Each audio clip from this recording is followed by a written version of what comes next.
came from an immigrant family. So my dad is Colombian, my mom is Venezuelan. They came here, and I was born in Washington, D.C. So they came here really without any papers. My dad was working at 7-Eleven, sleeping on the floors. When he was able to get rents in an apartment, he brought my mom, and they had me in the cold over there. My family, coming from a very like hot place, very beachy place, are like, no, we're not gonna leave the baby in the cold. Let's go to Miami. So I grew up in Miami, and I always saw my parents working hard. They did get their citizenship, but we never really had much money. So a lot of the things that we would do is we would sell like hallacas, which is a Venezuelan dish, on the street, hand out business cards. My dad would do a best business. So they were very, very entrepreneurial. And I've always admired that about my family, because even if we didn't have much, they always worked hard so we can have something, right? So I love their entrepreneurial spirit. And then when I graduated college, there was no jobs. So it was during 2020, it was during COVID, everything was closed, people were being let go of. So it was very hard to find a job.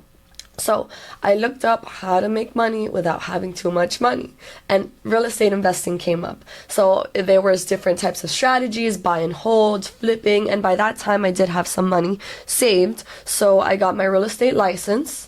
And then I bought my first property at 20 years old, and then I used the commission from my license, because I was licensed at the time, to be able to save it and renovate that property. So my first property was a condo. I renovated it, lived in it for a year, and then after that I rented it out. And I was like, you know what? I like this, because I was paying, my mortgage was $700, nothing, right? Thank God. But I was still working with a commercial brokerage. I was still having a digital marketing business, still had 3 different jobs to be able to sustain myself and save more money.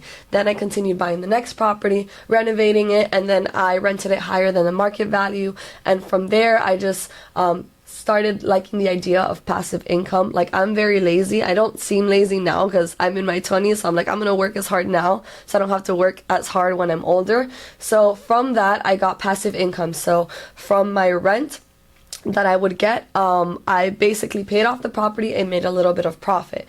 So 7 properties later, and 5 years later, from 2020 to 2025, I've made enough passive income to get me by and to completely replace my 9-to-5. So this year I replaced my 9-to-5, and now I'm just passionate about teaching others to do the same, teaching other women to do the same and have control of their life and just make their own income as well. And on top of that, build equity through having properties. So I love it. It's a quick summary.